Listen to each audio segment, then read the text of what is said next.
Olá, observadores, bem-vindos a mais um episódio do Observa Aí, podcast semanal do Observatório Nacional de Segurança Viária. Eu sou Rodrigo Ribeiro, Head de Comunicação e Marketing aqui do Observatório. Eu sou Paulo Guimarães, CEO do Observatório. Eu sou Pedro Borges, Head de Mobilidade Segura do Observatório. Por que a gente trocou de lugar hoje? Você que vai tocar aí, ué. Eu sei por quê. Porque você é santista, né? Então você Puta não tá merda, mais na cara. posição que você ocupava antes. Foi sem graça essa piada e não tava na pauta. Não tava na pauta. Então, edição, O depois que você tá rindo aí, Vitão? corintiano. Bom, não, hoje estamos com Vamos lá. uma Hoje com a equipe completa, de equipe novo, completa mais uma vez, sem convidado. sem convidados. Semana passada tivemos aqui o Diniz, capitão aqui da região metropolitana de São José dos Campos, Corpo de Bombeiros. Já fica o convite para quem não ouviu ou assistiu, para que eu faça aí no Spotify ou no YouTube. Então hoje a gente tem aqui, o Paulo tá aqui conectado aqui na TV. Hoje o comando ficou meu aqui. Sob seu comando aí a TV, mas um assunto importante, né? É apresentar para quem já nos acompanha um pouco do que a gente está pensando para 2024, né, Paulo? A ideia eu vou passar rapidinho aqui. O Observatório, como todos sabem, esse ano passou por um processo de remodelagem da organização administrativa do Observatório e hoje ele é regido por conselhos. Então a gente tem que cumprir algumas etapas para a gente poder executar o nosso plano anual, como está definido inclusive no nosso estatuto.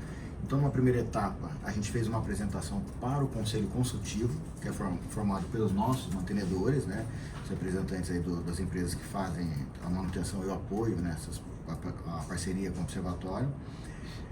Depois do Conselho Consultivo, a gente valida isso no Conselho Deliberativo, inclusive isso vai para registro em cartório, porque daí é o plano da entidade para 2024, e aí finaliza essa validação na Assembleia Geral que vai acontecer no comecinho de janeiro. Então eu quero mostrar um pouquinho desse planejamento, o que a gente está encaminhando. A gente fez um planejamento muito ousado, praticamente dobrando a quantidade de entregas de 2023 para 2024.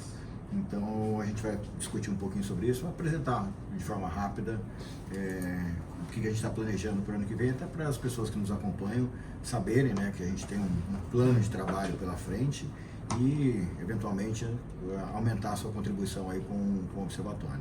Mas primeiro, o Pedro esteve em Ribeirão Preto junto com o Thiago, professor Jorge Thiago Bastos, né, comanda lá a equipe da Federal do Paraná nos nossos estudos e pesquisas.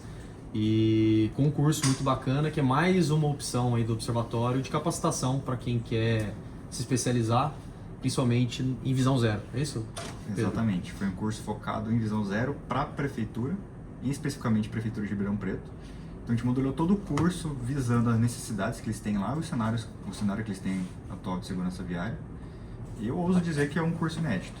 Eu acho que mais ninguém está fazendo isso no Brasil. É inédito. É inédito porque, assim, muito mais do que o conceito e a teoria do Visão Zero, vocês conseguiram adaptar esse conteúdo para a realidade brasileira e, mais do que isso, levar um estudo de caso de aplicação prática. Né? Os técnicos que participaram lá saíram com soluções para o seu dia a dia. Exato. Um exemplo dessa solução, dos exercícios que a gente fez com eles lá, foi colocar eles para fazerem um plano de segurança viária para a cidade. Então, um plano com ações, metas, indicadores, limites, responsáveis. Então, cada um pegou lá, a gente pegou o plano de mobilidade deles, tudo que eram metas relacionadas à segurança viária, a gente levou para a sala de aula e falou para eles, agora destrinchem isso e façam um plano de segurança viária. Então, foi bem legal. E a gente teve participação de gente da Secretaria Municipal de Infraestrutura, Secretaria de Planejamento e Desenvolvimento Urbano, Secretaria de Obras Públicas, e alguns funcionários da RPMob, que é a autarquia lá de mobilidade urbana de Ribeirão Preto. Foi uma turma de quanto? A gente estava previsto 25 pessoas e eu acho que nos dias lá tivemos 22 pessoas. Legal. Mas assim, teve bastante gente de diferentes áreas. Eu acho que para as próximas ficaria legal chamar gente da área de comunicação, gente da área da saúde, então gente até da área da educação, provavelmente, para trazer mais atores aí para a segurança viária nos municípios. E eu queria deixar meus parabéns para o professor Thiago. A gente construiu o material junto, mas muita das coisas que ele trouxe ali são coisas que ele já aplica na sala de aula dele e ele conseguiu transformar muito bem para esse público diferente, que são os técnicos que já trabalham com isso.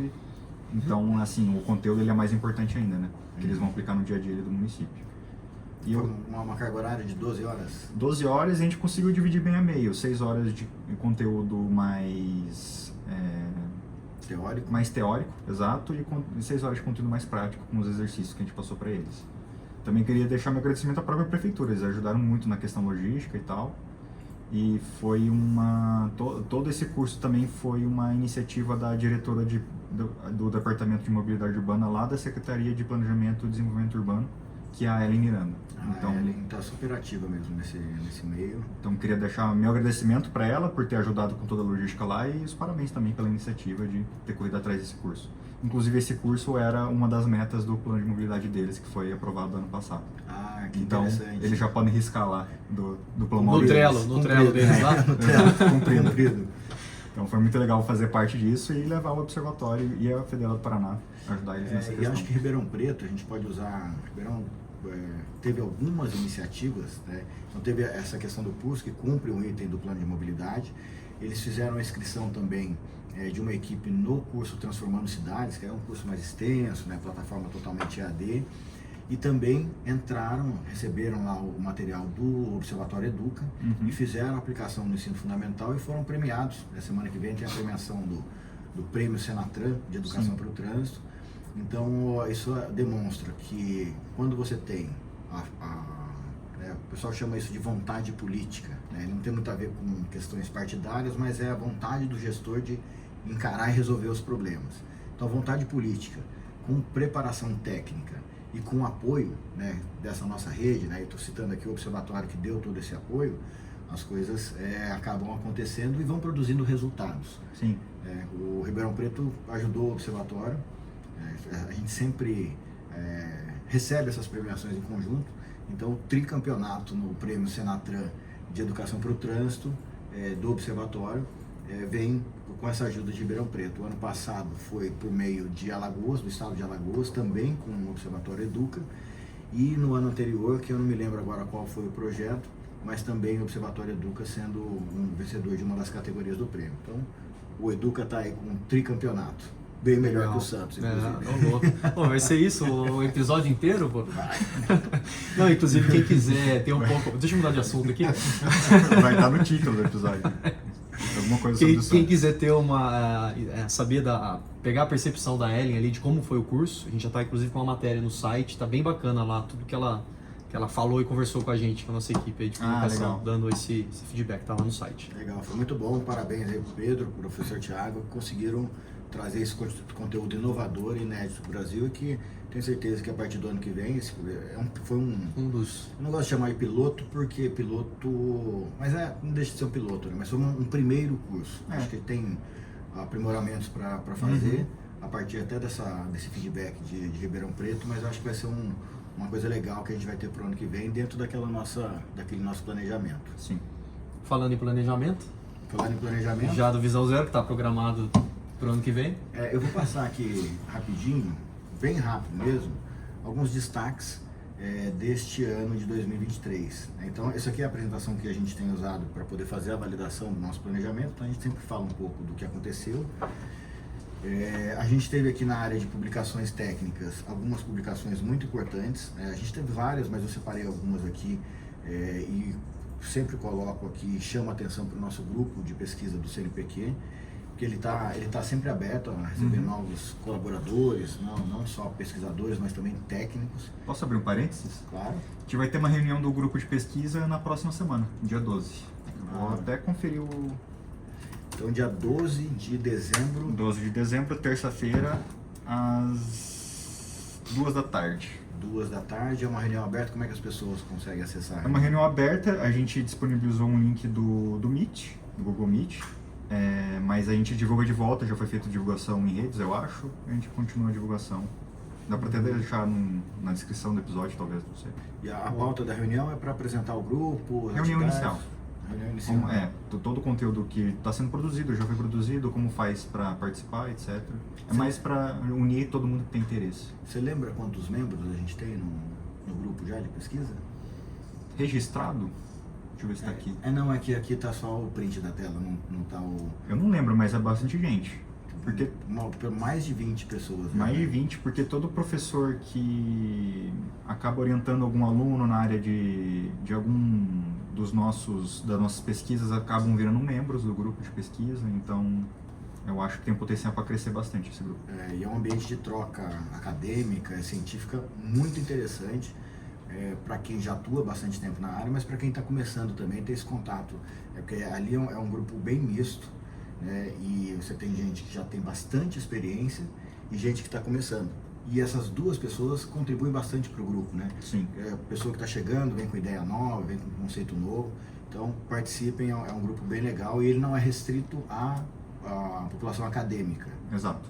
Então, mas assim, é interessante, eu acho que deixar frisado que todos os resultados deles são acadêmicos, né? Geralmente. O jeito que você mede o desempenho do grupo é publicação de artigo, comunicação técnica, então... Mas é muito importante quem é técnico, não acadêmico, aquele que tem mão na massa, também participar para poder fazer essa troca de experiências, entender os conceitos teóricos, mas também dar o feedback da prática. Né? Muito legal. E aí a gente teve as publicações, né? O livro do Penatrans, Pedro, um dos autores aí do livro, a renovação da frota brasileira, foi um estudo preliminar já, consequência de um outro estudo que o Observatório tinha feito um tempo atrás. Acho que foi um avanço também. Esse aqui vai ajudar muito a apoiar políticas públicas de renovação de frota para o ano que vem. A taxa de mortes por bilhão de quilômetros percorridos, que é um indicador inédito no Brasil. Vocês conseguiram aí desenvolver uma metodologia para medir isso no âmbito dos estados. Dos estados. O município vai ser difícil chegar, né, Pedro? Eu acho que vai. Porque daí começa a ficar, o desvio fica muito alto. Fica muito alto, você precisa medir o consumo de combustível a nível municipal e isso é complicado. Esse trabalho da taxa é uma metodologia inédita, porque já é uma metodologia do professor Thiago, da tese de doutorado dele. O que foi feito foi só uma atualização e adaptação com os dados que a gente tem agora. Mas não deixa de ser um trabalhão.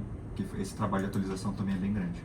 E ele é inédito porque o Brasil não tem esse índice, né? Não. Então, a primeira vez que esse índice foi proposto e medido foi através desse trabalho de doutorado do professor Thiago, que agora foi rodado novamente com os dados mais atuais.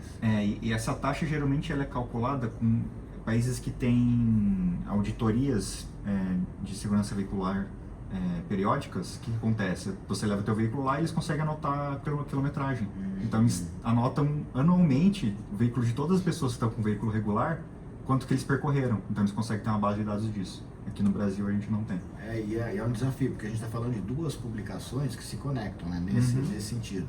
A renovação de frota brasileira, ela demanda uma inspeção veicular periódica. Sim. Que coisa que nunca a gente conseguiu encaixar no Brasil direito, para poder ter a taxa. Que daí você consegue coletar um dado muito importante, que é quanto que aquele carro andou. É interessante.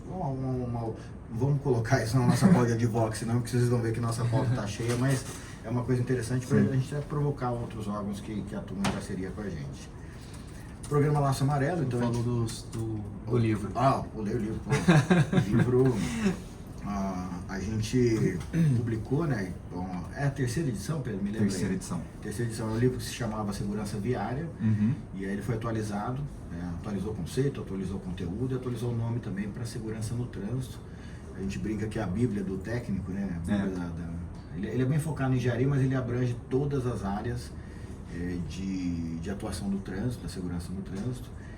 E acho que essa também é uma pauta importante para o ano que vem, porque a gente vai desdobrar esse livro em capacitações, assim como foi o Visão Zero aí, produzido pelo Pedro e pelo Thiago. A gente quer avançar com essas capacitações com base nos capítulos do livro.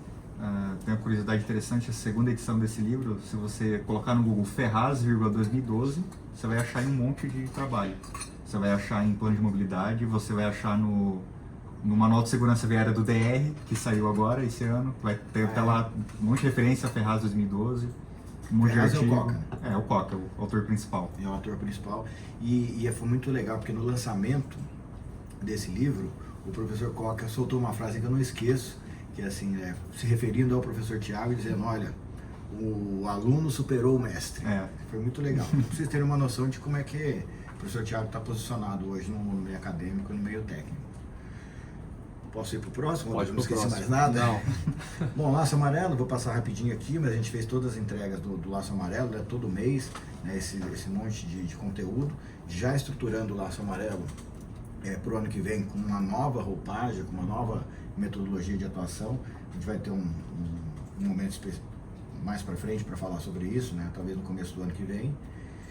E relatórios de impacto social, então aqui são publicações também que a gente demonstra o impacto que o Observatório causa com as ações que a gente faz, o próprio relatório institucional de 2022, né? A gente está produzindo agora de 2023, e o Maio Amarelo, que é a nossa maior ação de impacto social aqui no Observatório.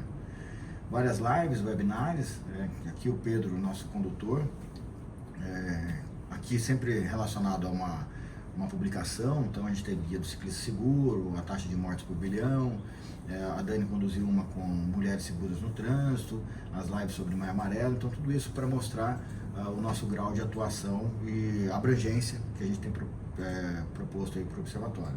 A newsletter, né, nossa newsletter já com mais de 500 mil de entregas, então isso é bem legal também, é uma forma de o Observatório se comunicar periodicamente com todo o seu público, né, além aqui do nosso podcast, que já está com 33 edições, né, que está 2 semanas atrás, já deve ter batido aí umas 90 mil impressões, pode ser. Sim. E aqui falando um pouquinho do nosso crescimento digital, né, do novo site, a gente esse ano inaugurou um novo site, a gente teve aí 326 publicações até o início de... Até 14 de novembro. Até meio de novembro. 85 entrevistas até aquela data, e aqui eu gosto de chamar a atenção também, porque grande parte dessas entrevistas foram feitas por observadores certificados. É uma forma também da gente valorizar a nossa rede, o nosso grupo aí de observadores. E aqui, acho que vou finalizar por aqui para entrar no outro, mas o nosso crescimento digital, né? Então, o site do observatório, né, com mais de 150% de aumento no número de acessos, as redes sociais, teve um foco grande aqui no Instagram. Então essas são as... O Pedro tá olhando aí, porque eu acho que o Pedro não viu essa apresentação, porque ele não estava aqui. Eu não estava lá. Eu vou te mandar depois. Eu estou vendo agora. As cooperações técnicas, a gente tem 15 acordos de cooperação técnica ativos, né, ou em processo de revisão. E uma grande novidade desse ano foi que todo acordo de cooperação técnica, ele demanda um plano de trabalho, né? Então a gente não está mais trabalhando com acordos de que, olha, eu apoio você, você me apoia, fica nisso. Tem um apoiador em algum lugar aqui, a gente tem entregas para fazer em cada um desses acordos. As representações técnicas, a gente continua nos conselhos, jaris, conselhos estaduais, e os grandes eventos de mobilização que a gente fez esse ano, sempre o destaque vai para o Maio Amarelo, que é o maior evento de todos. E aqui os números do Maio Amarelo, um número aqui que foi muito interessante, o Maio Amarelo ele deu de retorno de mídia espontânea. O que é retorno de mídia espontânea? Explica aí, Rodrigo, o que é retorno de mídia espontânea? Mídia que você não paga, Que você tem um retorno, que você teria que investir para ter aquele resultado. Então a gente consegue monetizar isso. Quantas vezes o Maio Amarelo foi para a TV ou para uma publicação impressa e que a gente não precisou pagar por isso. Então, se a gente uma exposição não paga. Mas se a gente tivesse que pagar por essa exposição, teria ficado aí quase 210 milhões de reais. A gente conseguiu isso só com a força da nossa rede orgânica e da relevância do tema. Uhum. Observadores certificados, 536 mais, a gente deve estar com turma 11 agora, uns 80 talvez. Para passar os 600 aí. Vamos bater 600 aí no começo do ano que vem. E agora a gente entra nos nossos compromissos. Então, pausa aqui. Senhores, algum comentário sobre esse ano? Não, intenso, e ano que vem vai ser mais intenso ainda. Esse ano vai ser intenso, vai ser ano que vem. Achei. A gente vai ter mais um episódio ainda, né, do Observar esse ano. Ainda tem. Dá pra fazer uma retrospectiva. É verdade, vamos falar esse para falar semana que vem. Do futuro, a gente fazer uma retrospectiva. Então, como é que a gente apresenta esse planejamento, né? A gente tem uma planilha, eu vou mostrar a planilha, mas quero correr aqui um pouquinho o documento, porque aqui a gente coloca a descrição de tudo que a gente calendarizou e definiu como entrega. Então aqui tem algumas informações interessantes, a gente abre colocando um olhar técnico sobre a causa, a gente fala aqui um pouquinho de análise de mercado, visões, tendências, principais atores, e aí depois a gente entra aqui na gestão executiva mesmo. Fala um pouco de como é que a gente está se organizando para o ano que vem, a composição dos conselhos. A gente vai ter mais um conselho sendo instituído no começo do ano que vem, mais um conselho consultivo, que é um conselho técnico. A gente ainda está definindo o formato. Inicialmente a ideia era a gente colocar todos os acordos de cooperação técnica dentro desse conselho, mas a gente está entendendo que a gente pode abrir esse conselho para participação de outras pessoas que não necessariamente são vinculadas aos parceiros de cooperação técnica. Então a ideia é a gente sempre ter um apoio e um conselho ajudando a olhar para as questões técnicas do observatório. E aí a gente descreve cada uma dessas entregas que estão definidas aqui no nosso grande planilhão, que a gente está se debatendo com ele aqui, como é que a gente vai se virar para colocar isso em prática. É um plano ousado, mas é um plano possível, é um plano execuível, boa palavra. E aqui a gente dividiu o observatório se reorganizou. Acho que a gente nem divulgou isso, né, da reorganização dos eixos, né, Rodrigo?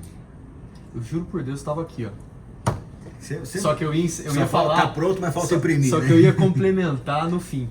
Legal. Porque é importante, que é algo de fato, né, foi definido ainda nesse ano, mas que vale a pena reforçar que a gente vai tratar ainda mais com esses 3 eixos no ano que vem, né? O que mudou, né? A gente tinha 4 eixos no observatório quando ele foi fundado: estudos e pesquisas, dados e informação, comunicação e advocacy. Então a gente atualizou esses eixos, a gente eliminou um dos eixos e fundiu estudos e pesquisas e dados e informação em pesquisa, desenvolvimento e inovação. O que é isso, Pedro? É complexo. É pesquisa, desenvolvimento e inovação. A gente faz pesquisa, a gente faz desenvolvimento, mas toda a parte técnica. Eu acho que, resumindo, é a parte técnica, mas é a parte técnica tentando fazer coisa nova. Então, eu acho que eu vejo o PDI como a base de todas as outras ações do observatório. Então, é servir realmente como um repositório de conhecimento.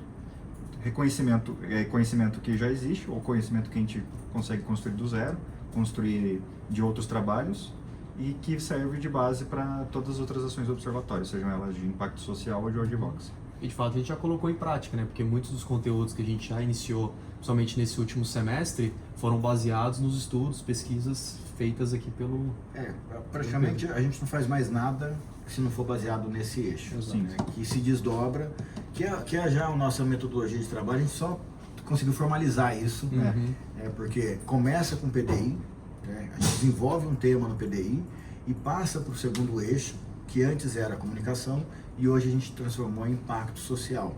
Então, que é isso que a gente quer fazer. A gente quer causar um impacto social com o nosso PDI. Essa é a função do observatório. E um outro eixo, que esse não foi alterado, que é o eixo de advocacy, né? Então, a gente pega isso que é produzido no PDI, de alguma forma gera um impacto social, e se a gente entender que há uma necessidade de modificar uma lei, por exemplo, aí a gente dispara essa ação de advocacy. Então é assim que a gente se estruturou. Dentro do eixo de PDI, a gente tem alguns projetos principais. Então a gente tem o selo Mobilidade Segura Rodovias, que a gente está adotando isso como um projeto estratégico também. A ideia aqui, a gente já falou um pouquinho sobre cada um deles aqui, né? Mas a ideia é a gente ter um ranqueamento de segurança das rodovias com base em vários indicadores, né? Então é uma metodologia de indicadores compostos, né? Esse é o fio da meada. O nosso projeto do MobLab, esse está avançando, agora está avançando melhor, né, Pedro? Ele ficou um pouquinho enroscado aí porque dependia de muitos parceiros. Muita gente envolvida, né? Muita gente envolvida, muitas instituições envolvidas. Então a gente tem hoje Parque de Inovação Tecnológica de São José dos Campos, como um dos membros fundadores, o Observatório Nacional de Segurança Viária, a Fundação Getúlio Vargas Cidades, a FGV Cidades, e a empresa Inovate, que é uma empresa que atua com real estate, né? Ela desenvolve ambientes de inovação, distritos de inovação, olhando um pouquinho para as questões de cidade. E ali a gente vincula alguns projetos dentro do MobLab. A gente tem aqui um outro projeto que são os relatórios técnicos de pesquisa. A gente tem 10 entregas para fazer o ano que vem desses relatórios. Estamos focando muito os principais fatores de risco. Então, a gente resolveu para 2024 focar em velocidade, né? A gente vai fazer as outras coisas, mas o tema principal das coisas que a gente está fazendo, fator de risco velocidade e grupo de risco motociclistas. Então a gente quer, de alguma forma, tratar o fator velocidade e salvar os motociclistas que estão no principal grupo de vítimas. Então a gente tem uma série aqui de relatórios técnicos de pesquisa, artigos científicos, né? Então a gente definiu o excesso de velocidade e segurança de motociclistas, que na verdade é uma evolução, né, Pedro, dos relatórios de pesquisa, né? A ideia, os relatórios, eles vão gerando, vou falar do meu jeito aqui, não fica bravo comigo, eu não sou acadêmico, tá, Pedro? Mas a gente vai gerando alguns capítulos, né, desse artigo científico. É porque num relatório você não precisa ter um objetivo tão fechado. Você pode ter vários objetivos específicos, compilar tudo num relatório e trazer vários resultados.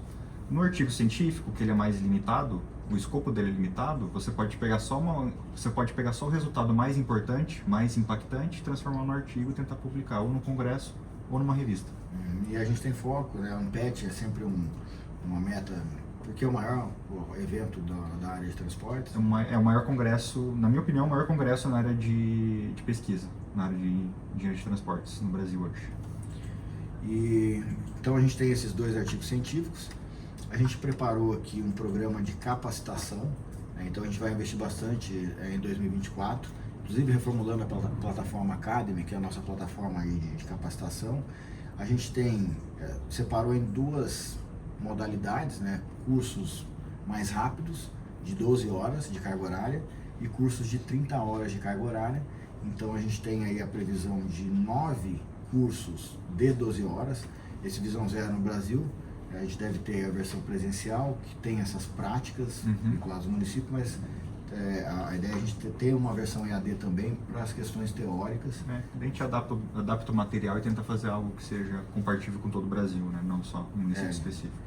O desafio aqui, né, a nossa meta aqui é a gente ter 2 blocos, vamos dizer assim. A gente tem um bloco de teoria, que vai poder ser EAD, que aí ele está livre, mas se o município se interessar por ter esse trabalho diferenciado e essa presença, inclusive gerar planos de segurança no trânsito com base nos seus planos de mobilidade, aí é um segundo módulo aí que a gente consegue disponibilizar. E aqui a gente tem toda uma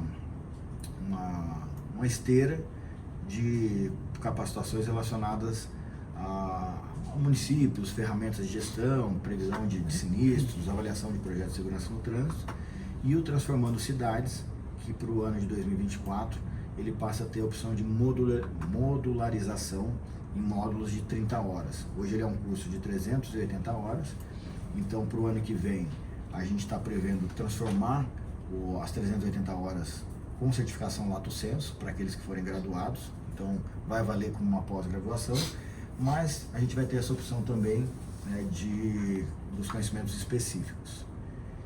E a gente entra no nosso eixo de impacto social.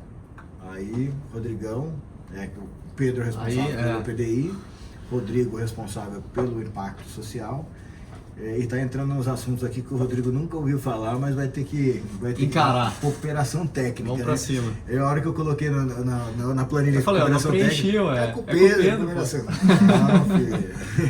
Vem pra cá.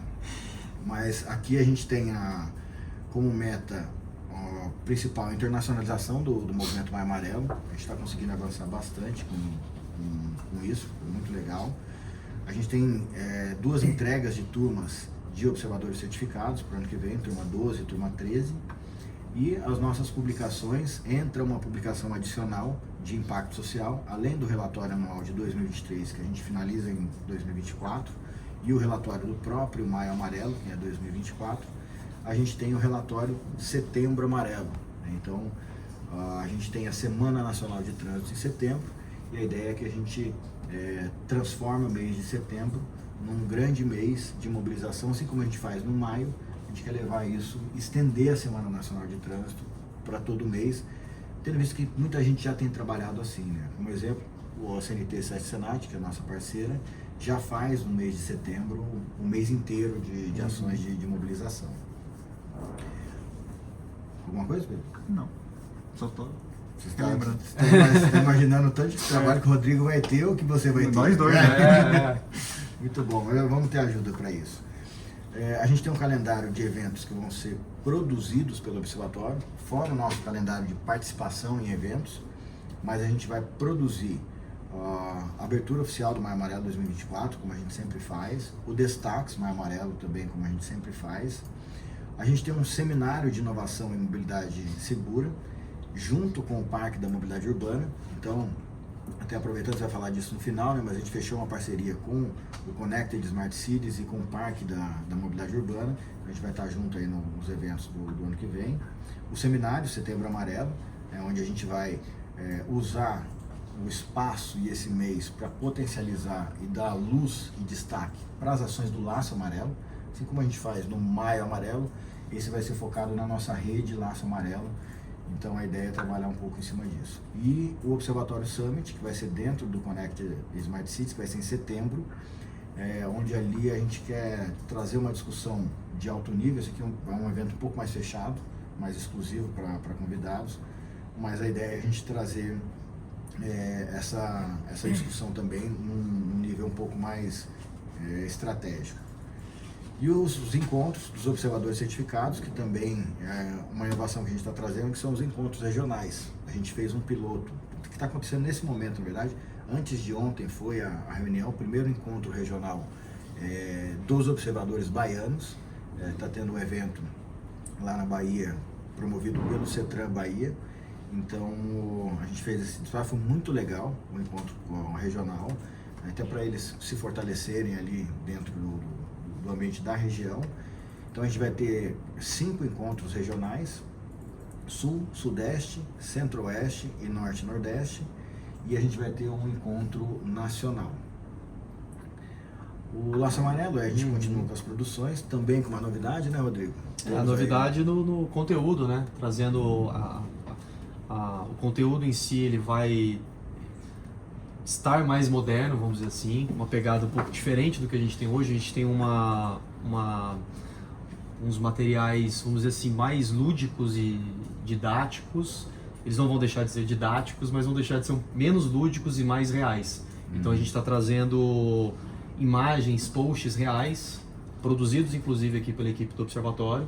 Então acho que vai aproximar um pouco mais da população, acho que vai atualizar o programa como um todo e trazendo os dados e pesquisas gerados aqui pelo Observatório. Então, cumprindo a missão do Observatório de levar informação e conteúdo e impactar as pessoas. A gente tem essa novidade aí para o ano que vem. A gente tem uma metodologia diferente agora de produzir o Laço Amarelo para 2024. E o Laço Amarelo é sempre produzido com base no calendário nacional que é definido pelo Conselho Nacional de Trânsito. Mas a gente vai ter uma versão que a gente vai disparar, o primeiro semestre a gente vai fazer essa avaliação, os conteúdos já estão produzidos, mas focado no mercado transportador, né? A gente percebe um pouco que as dores são um pouquinho diferentes, então a gente vai fazer isso para o mercado transportador. Uma série de webinar ou webinares? Webinares, uma série de webinares. Essa mistura do inglês com o português. Tem gente que fala webinário, eu não... Eu sei, eu acho que é meio feinho, né? Eu acostumei com webinário. A gente retoma, isso aqui é uma tarefa mais minha aqui, né, do podcast Prosa de Trânsito. Então, o webinar ele tem um foco mais técnico, tem uma linguagem mais densa, a participação, inclusive, é de pessoas, pesquisadores, técnicos. O podcast Prosa de Trânsito, ele tem a função é um programa de entrevistas, né? Então, a ideia é a gente entrevistar pessoas chaves aí para a segurança no trânsito. Então, também 12 edições para o ano que vem. E o nosso Observa Aí, que estamos nele nesse momento, mantido. Não tem nem como ampliar, né? Por enquanto não. Já está na capacidade máxima. Não vem não, Paulo. E os artigos para a imprensa nacional. Então a gente vai ter todo mês um artigo o que chama? Que tem artigo científico, é do Pedro, o seu é artigo o quê? Artigo. Não é uma matéria, é um artigo. Não, é um artigo. O artigo é opinativo, né? É É opinativo, então é a opinião sempre de um especialista, de uma pessoa sobre algum assunto. A gente tem também um blog, vai ter um blog. Teremos. O que é o blog, Rodrigo? Mais conteúdo e mais informação para quem nos acompanha. Normalmente o blog ele traz um assunto, a cada publicação um assunto específico, e Com informações, as publicações não são tão densas assim, algo mais curtinho e para dúvidas do dia a dia, dicas das pessoas, né? Dicas de segurança, aquelas dicas que você sempre busca aí, as principais multas, umas curiosidades relacionadas ao trânsito, esses que nós vamos ter no blog. É um compilado da minha parte do Pedro aqui no Mais ou menos isso, E se eu quiser, sei lá, escrever um resultado de uma pesquisa de uma forma bem resumida? Vai dar pra usar o no blog? Aí você usa o espaço do observador. Beleza. Queria entender a diferença. A gente vai aprender também em janeiro, né? Eu brinco com o observatório, ele hoje tem essa cara meio que de startup, assim, e tal. A gente vai mudando, vai tentando fazer, sempre manter ativo. Matérias no site, pelo menos 22 matérias por mês no site. Hoje já está com uma produção maior que isso. Né? A gente está considerando aí os dias úteis, mas a gente já tem produzido mais de uma matéria por dia, então normalmente esse número... A gente até precisou modificar a home do site, né? Porque a matéria estava sumindo, a gente tinha espaço só para 3 matérias. Para 3, tinha dia que saía mais de 3 matérias. Ficava rápido ali na home, né? E ainda vieram com uma conversa com o meu lado assim, não, olha, tem que ser no máximo uma por dia, porque senão as pessoas não leem e tal. Eu falei, o que é isso? A gente tem tanto conteúdo para colocar para fora, não dá para se limitar. Dá para guardar conteúdo, não. Algum dia a pessoa vai querer ler mais de uma, não dia. Exato. As reuniões, né, mensais com os observadores, a reunião da rede Laço Amarelo, então a gente vai ter 3 reuniões no ano para apresentar o Maio Amarelo, para a rede Laço Amarelo, depois fazer 2 reuniões de acompanhamento das atividades. A gente quer potencializar mais os parceiros Laço Amarelo também. Na nossa linha de advocacy, então a gente tem aqui o trabalho, né, de aprimoramento, uma proposta de projeto de lei para aprimoramento da segurança de motociclistas. Então, só para as pessoas entenderem a conexão das coisas, né? A gente tem os relatórios técnicos, a gente tem a produção de um artigo científico e dali a gente vai tirar, vai pensar uma necessidade de desenvolvimento de uma política pública que a gente vai propor por meio de um projeto de lei. Monitoramento da agenda regulatória da Senatran, a Secretaria Nacional de Trânsito está entrando no 2º ano da vigência da atual agenda regulatória. O que é isso? É a definição dos temas que vão ser trabalhados ao longo de 2 anos, mais ou menos esse planejamento que a gente está fazendo, só que do ponto de vista regulatório. Então a gente quer, a partir do ano que vem, acompanhar mais de perto o andamento dessa agenda e ver o que teve de avanço no Brasil, não teve, então a gente vai usar essa ação para isso. O estímulo à criação de planos municipais de segurança no trânsito, então o Pedro já teve uma primeira experiência, não precisou nem... estimulou, mas já concluiu, né, Pedro? Eles saíram com o plano de segurança concluído ou ficou para refinar? Não, foi um exercício, tem muita coisa para mudar, né? Muita coisa a gente foi dando sugestão para eles e tal, mas eu acho que foi um passo inicial, com certeza. Inclusive a gente pegou o resultado de todos os grupos depois, juntou tudo num arquivo só e disponibilizou para eles de volta. Então ele já tem um passo inicial, uma base de discussão. E é muito importante. Que eu acho que é o mais importante, você dá o primeiro passo e aí vai refinando com o tempo. É muito difícil quando você vai fazer um projeto, um plano, eu já passei por isso algumas vezes, você pegar um papel em branco, começar com a planilha com 0 preenchimento. E agora? Como é que eu começo? Depois começa o negócio vai andando, mas dá esse primeiro passo aí, a gente está aqui para apoiar os municípios nisso. O acompanhamento do projeto de lei 2789, a redução de velocidade. Acompanhamento e participação. Então, quer falar um pouquinho? Vamos abrir um parênteses aqui, porque semana que vem tem uma audiência pública no dia 12. Dia 12, 4 horas, será remoto. Você sabe quem vai representar o observatório? Não, O Rodrigo. Dentro do... Sobrou? Não, sobrou não. Você está preparado para isso, porque dentro da ação do Eu achei que o nosso papel ia ser só de ouvinte. Não, o Rodrigo vai defender a causa. Eu vou estar, na verdade, eu vou estar em trajeto, bem no horário da audiência pública, não vou conseguir participar. E aí eu tenho o nosso head de marketing e redes aí que vai representar. Mas o Rodrigo está preparado, o Rodrigo tem o conhecimento técnico de acompanhamento, tudo que ele faz, dos anos que ele já trabalhou nessa área, mas dentro do grupo de entidades que apoiam o projeto, foi feito um treinamento de advocacy. Foi um media training. Media training. Um media training para alinhamento, na verdade, de discurso, né? Até quais termos você utilizar para passar melhor a mensagem, tanto para o público geral quanto para o poder público. São várias entidades, instituições que estão aí levando a bandeira carregando a bandeira desse PL, né? Então, esses encontros que nós tivemos essa semana foi na segunda-feira e na quinta-feira. Sim. Foi mais para isso, para um alinhamento do grupo com relação ao discurso do PL, que nada mais né, da redução da velocidade nas vias, nas avenidas, para que fique um pouco mais claro aí para quem nos ouve, de 60 para 50 a velocidade, né? Então, a OMS já coloca, né, a velocidade como um dos principais causadores de risco dos acidentes de trânsito. O Brasil é o terceiro país que mais mata no trânsito. As crianças, principalmente adolescentes de 1 a 4 anos, é a primeira causa de morte, são os acidentes de trânsito. Então a gente tem vários motivos para... Tá preparado mesmo, hein, Pedro? Você viu só? Não, então a gente tem muitos motivos para que essa redução aconteça. Não fiquem preocupados com as coletoras e as locais, não vão mudar, não tem essa proposta. A pessoa já começa a trazer as fake news, né? Que hoje em dia, infelizmente, vêm acompanhadas nessas discussões. Mas é por isso. Então a gente vai lutar por essa redução e por esse PL. Eu queria aproveitar que a gente está falando do PL, a gente teve media training essa semana, em 2 dias. Queria deixar o agradecimento ao Ciclocidade, que organizou essa capacitação. Foi uma capacitação para todos os integrantes aí da rede.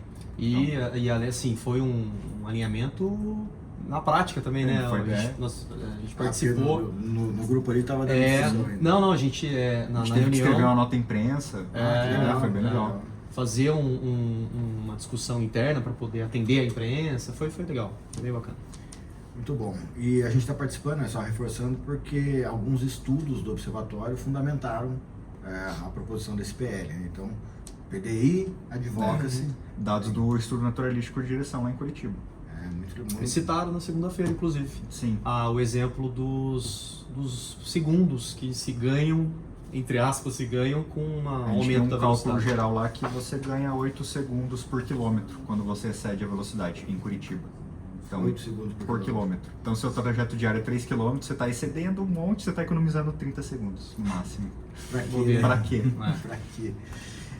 A gente vai fazer uma petição pública, é um PL que está rodando já desde 2018, sobre o estudo da eficácia da sinalização de trânsito. Isso aqui, na verdade, até a gente está abraçando uma sugestão de um dos nossos parceiros, né, o Sistema Transporte, a CNT, a Senat, que já apoia e monitora esse PL. Então a gente resolveu fazer uma petição pública o ano que vem para poder reforçar esse apoio, assim como a gente fez no PL das velocidades. E o nosso network técnico institucional, então como a gente está dentro de um processo de internacionalização do movimento Mais Amarelo, a ideia é que a gente participe de eventos, enfim, de congressos, leve os nossos trabalhos para fora também. E aqui eu quero destacar uma das reuniões, que vai ser a reunião da Global Alliance, que vai acontecer em novembro, e é uma reunião que vai ser uma reunião preparatória para a 4ª Conferência Global, que vai aquele acontecer, nome grande. Aquele nomão grandão lá, que vai acontecer, se não me engano, em fevereiro ou março de 2025, no Marrocos.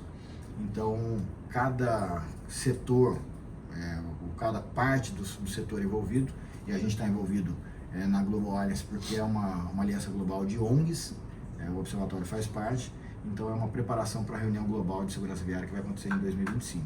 E os eventos nacionais, os eventos com os Detrans, Mais Amarelo, enfim, tem uma série de agendas aqui para a gente... Pouca coisa, hein? Cumprir. Bastante coisa. Tem hora que bate um desespero. É isso. Então, baita prestação de contas aí, de anúncios aí para 2024. PMU, Paulo. PMU. Vamos... A gente, semana que vem, tem o Parque da Mobilidade Urbana.